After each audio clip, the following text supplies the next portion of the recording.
Bonjour. Aujourd'hui, nous allons voir comment enlever le gradient dans l'image en utilisant le plugin Gradient Exterminateur qu'on intègre à Photoshop. Maintenant, ici, nous allons traiter l'image NGC 281, la nébuleuse.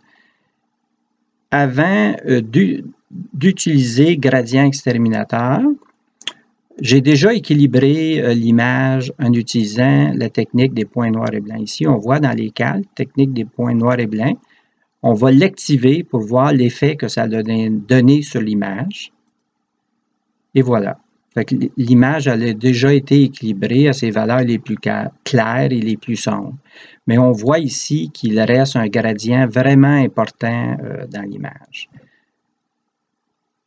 Ce gradient-là est causé par mon site de pollution lumineuse. Moi, je suis situé à Longueuil, près de Montréal. Il y a une pollution lumineuse vraiment importante et c'est ce qui cause dans l'image le gradient. C'est la pollution lumineuse qui cause le gradient dans l'image.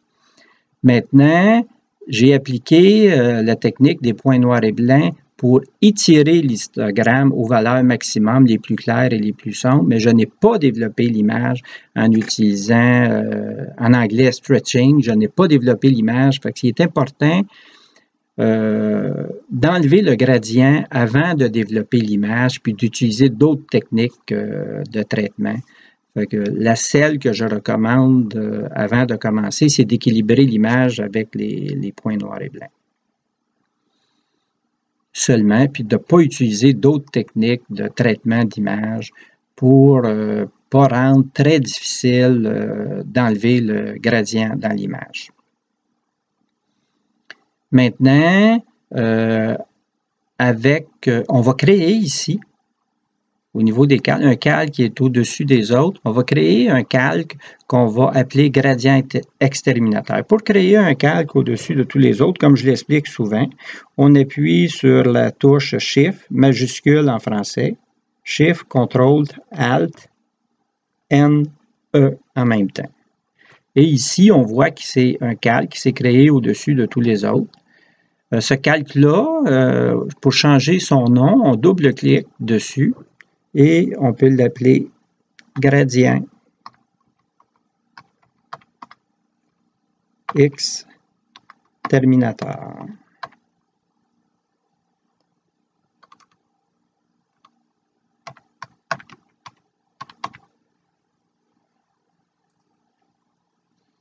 Voilà. Maintenant, on va faire deux passes, deux itérations pour enlever complètement le gradient dans l'image. On va, comme premier traitement, on va utiliser l'outil lasso. On va entourer la nébuleuse. On va sélectionner la nébuleuse en l'entourant, comme ceci. Voilà. Et ici, on peut prendre un peu plus grand que la nébuleuse pour être sûr qu'on va conserver des nuances faibles, ici qu'on voit ici, les nuances faibles, pour être sûr qu'on va conserver les nuances faibles dans la nébuleuse. Fait qu'on peut prendre un peu plus grand que la nébuleuse pour être sûr que lorsqu'on va développer, stretching l'image, qu'on va faire un stretching de l'image, qu'on ne perdra pas des éléments faibles de la nébuleuse, qu'on ne voit pas peut-être immédiatement, mais qu'on va voir apparaître lorsqu'on va faire le stretching de l'image. Maintenant, ce n'est pas la nébuleuse qu'il faut sélectionner, c'est le fond du ciel. Fait qu'à ce moment-là, ici, on va aller dans Sélection, ici, puis on va cliquer sur Intervertir. Fait que là, ce n'est plus la nébuleuse qui est sélectionnée, c'est le fond du ciel. On le voit ici avec les lignes ici en pointillés qui entourent le cadre de l'image. On voit que c'est le fond du ciel qui est sélectionné. Maintenant, la première passe, on va cliquer ici en haut sur Filtre. Focus Magic, non, excusez, RC Astro, Gradient Exterminateur. Le traitement qu'on va faire, c'est plus grossier. Fait qu'au niveau de détail, on va sélectionner médium, ce qui est recommandé.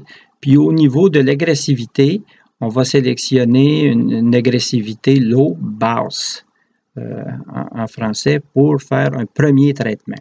Et on va cliquer sur OK. Le traitement s'effectue. Ici, on va enlever la sélection, désélectionner. On va enlever la sélection, puis on va regarder le traitement qui a été fait. Ici, on retourne sur notre calque gradient exterminateur, ici à droite. On va fermer l'œil ici. On voit le gradient avant ce traitement-là, qui est vraiment important, et on clique, on réactive l'œil pour voir le traitement qui a été fait. Une grande partie du gradient a été enlevée, mais on voit qu'il en reste ici. Le fond du ciel n'est pas uniformisé. Il y a des couleurs même ici dans le bas. Ici, c'est plus clair, le fond du ciel. Fait qu'on va procéder à une deuxième passe pour enlever complètement le gradient dans l'image. Pour ce faire, on va sélectionner ici l'outil baguette magique à gauche, ici où est mon curseur. On va l'activer. Et au niveau de la tolérance, on va lui donner entre 5 et 10. Disons, pour cette présentation-là, on va utiliser 5. Et on clique, moi je clique toujours, on sélectionne une section du fond du ciel. Je vais commencer par la gauche, on pourra commencer par la droite, en bas, peu importe. Moi, je commence toujours par la gauche, fait que je sélectionne uniquement une portion du fond du ciel. Et on voit ici que la sélection qui a été faite. Si on veut une sélection, si on veut rajouter une sélection, à ce moment-là, on va appuyer ici sur la touche Alt, la touche Shift majuscule. On voit ici un plus qui s'ajoute à côté du curseur. Fait que si ici on appuie à niveau, on voit que le plus s'ajoute lorsqu'on appuie sur la touche majuscule Shift en anglais. Et on va sélectionner d'autres portions du ciel qu'on voudrait sélectionner. Là, à ce moment-là, ici, il s'est fait une sélection trop importante. Il faut l'enlever. Lorsque cela se produit, on va cliquer ici sur l'outil lasso. On va appuyer sur la touche Alt. Ici, en appuyant sur la touche Alt, on voit ici qu'au niveau du curseur de la souris, là, on voit qu'il y a un moins qui s'ajoute. C'est la façon pour enlever de la sélection. Fait qu'on va entourer la nébuleuse ici, comme ceci, pour enlever de la sélection. Voilà. On voit qu'il y a une partie de la sélection qui a été enlevée. Ici, on peut aussi travailler pour en enlever encore, en appuyant toujours sur la touche Shift. Ici, on peut en enlever encore ici, parce qu'il y a des portions ici encore visibles, et un petit peu ici. Voilà. Donc, puis on prend un peu plus grand que la nébuleuse pour être sûr de conserver les nuances faibles autour de la nébuleuse. Maintenant, on va appliquer une deuxième passe en appuyant sur Filtre, RC Astro, Gradient Exterminateur. On va sélectionner au niveau du détail les détails fins et au niveau de l'agressivité élevée, High. Et on clique sur OK. Ici, on voit le traitement qui s'effectue.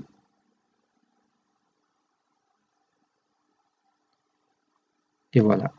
Maintenant, pour regarder le résultat, on va enlever la sélection ici en allant en haut. L'écran à sélection, désélectionner. Et on voit ici que le gradient a été complètement enlevé dans l'image. Pour regarder ce traitement-là avant, on retourne ici au calque gradient exterminateur. On ferme l'œil pour voir avant le traitement ce qu'on avait, un gradient vraiment important. En réactivant l'œil, on voit qu'il a été complètement enlevé. Maintenant, moi, ce que je fais avant de continuer dans les processus de traitement, je rééquilibre mes images. Ici, je vais appuyer sur Pipette Ici, ma pipette numéro 1, c'est l'endroit le plus clair de l'image.